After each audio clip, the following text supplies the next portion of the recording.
BlackRock has now made it clear they won't be rolling out an XRP ETF anytime soon. And the reason this matters so much is because we're talking about BlackRock, the biggest asset management firm on the planet. No one manages more money than they do. Last I checked, they were somewhere around $10 to $11 trillion in assets under management. When BlackRock speaks, the market listens. It was Larry Fink, BlackRock CEO, who essentially gave the nod of approval to Bitcoin and the spot Bitcoin ETF concept, which triggered traditional finance to jump on board almost overnight.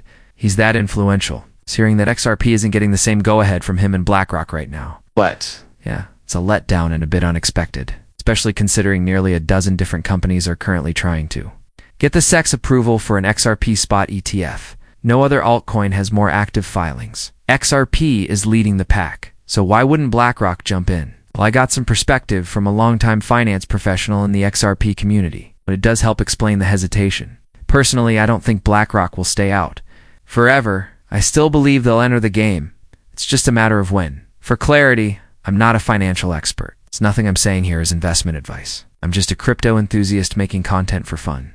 Now, about the news, this came out earlier today from The Block, with the headline, How Ripple's Years-Long SEC Lawsuit Coming to an End Affects or Doesn't the XRP ETF Race. The conclusion of Ripple's legal fight had many speculating that major players like BlackRock might finally file for an iShares XRP ETF. But according to BlackRock, that's not happening, at least not yet. Quick recap. In 2020, the SEC accused Ripple of raising $1.3 billion through an unregistered securities offering. Judge Torres later ruled that some of Ripple's programmatic sales didn't break securities laws because of the way they were sold through blind bids. However, she did decide that certain direct sales to institutional investors did qualify as securities transactions.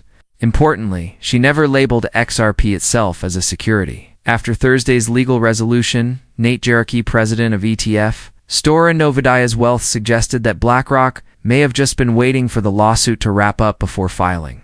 In his words, it wouldn't make sense for them to only focus on Bitcoin and Ethereum forever, so that would essentially say nothing else in crypto will ever matter. But here's where the timing gets funny. Jarocki shared that thought online. And then, just the next morning on his Crypto Prime podcast, he noted that maybe BlackRock wanted to see how competitors fared before making a move. Later that same day, a BlackRock spokesperson confirmed, at this time, BlackRock does not have any plans to file an XRP or Solana ETF. So it's not just XRP, they're currently sticking strictly to Bitcoin and Ethereum. Still think that'll change eventually. When I first saw the announcement, my immediate reaction was, BlackRock is giving up prime territory and a massive market opportunity, and their competitors must be thrilled. They'll come around, but when they do, they'll be late. And in finance, being late can mean missing out big at least in the short term. I'm sure the other 11 firms pushing for an XRP spot ETF are celebrating right now. Oh, whack, whack. In the race yet, their path is much clearer.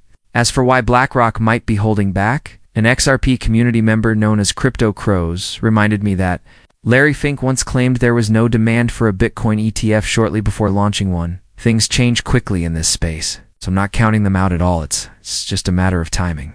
Last night, Nate Jarocki, president of Novadias Wealth, formerly known as the ETF Store, posted something that now feels a little ironic in hindsight. He shared the official SEC and Ripple joint filing that dropped the remaining appeals in their long-running case. His take? He believed BlackRock was simply waiting for this legal chapter to close before filing for an iShares XRP ETF. Jarocki even added, I'll own it if I'm wrong. Oh. In my opinion, it makes zero sense for them to ignore crypto assets beyond Bitcoin and Ethereum. Otherwise, they're basically saying Bitcoin and Ethereum are the only ones that will ever have value. Bold. That comment instantly reminded me of Coinbase back when I entered the crypto space in 2017. At the time, they only listed 3 coins, Bitcoin, Ethereum, and Litecoin. Later that year, they added Bitcoin Cash, but that was expected since it was just a Bitcoin fork. After that, radio silence for ages. They stayed extremely picky. It's clearly worried that adding too many tokens might hurt their image in a market already viewed as higher risk. Their approach was simple. Be the most trusted on-ramp for crypto, even if that meant letting competitors grab market share. And I'm wondering if BlackRock is playing a similar game. They've got their Bitcoin and Ethereum ETFs, 2 of the safest plays in the crypto world from an institutional perspective. Maybe they're just holding back, letting the dust settle, and then making their move when they feel the timing is perfect. Another perspective came from an XRP community member I've mentioned before. He's been in finance for decades and in crypto since 2011, in a thread that caught my attention. Bloomberg senior ETF analyst Eric Balhunas also chimed in. Balhunas, known for his in-depth Bitcoin ETF coverage, disagreed with Geraci's theory.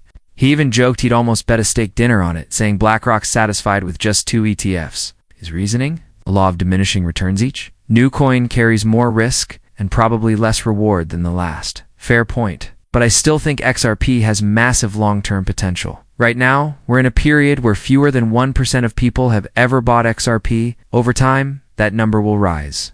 So I reached out to that longtime finance pro in the XRP community.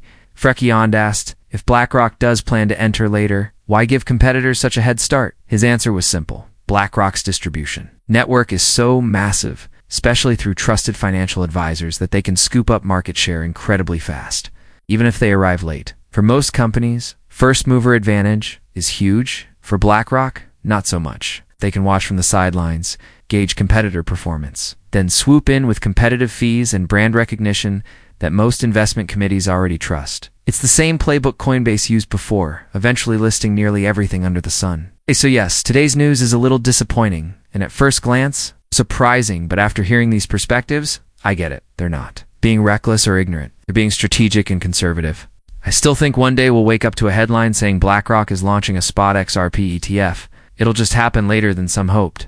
And in the meantime, I still believe XRP's price is going to explode this cycle. But as always, this isn't financial advice. I'm just sharing my thoughts as a crypto enthusiast.